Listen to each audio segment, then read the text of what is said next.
Hi friends, morning பிரேக்ஃபாஸ்ட்டுக்கு மாப்பிள்ளை சம்பா அரிசி இட்லி, புங்கார் அரிசி தோசை, ஹெல்த்தியான முருங்கைக்கீரை சட்னி. முருங்கைக்கீரை டேஸ்ட் கொஞ்சமும் இல்லாமல் டேஸ்டியாக இருந்தது.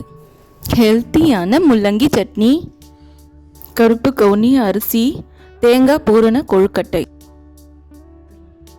மார்னிங் பிரேக்ஃபாஸ்ட் அவ்வளோதான். மாம்பழம் வச்சுக்கலாம். லஞ்சு பார்த்துடலாம் வாங்க. ஒயிட் ரைஸ் போட்டுக்கலாம். வேர்க்கடலை வறுத்து போட்டு பொன்னாங்கண்ணி கீரை பொரியல் செஞ்சுருக்கேன். கோஸ் பொரியல் தேங்காய் துருவி போட்டு செஞ்சுருக்கேன்.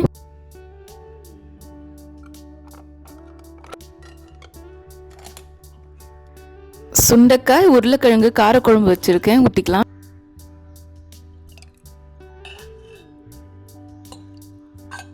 ஸ்நாக்ஸுக்கு கருப்பு கவுனி அரிசியில் செஞ்ச அதிரசம். வீடியோ பிடிச்சிருந்தா லைக் அண்ட் சப்ஸ்கிரைப் பண்ணிடுங்க.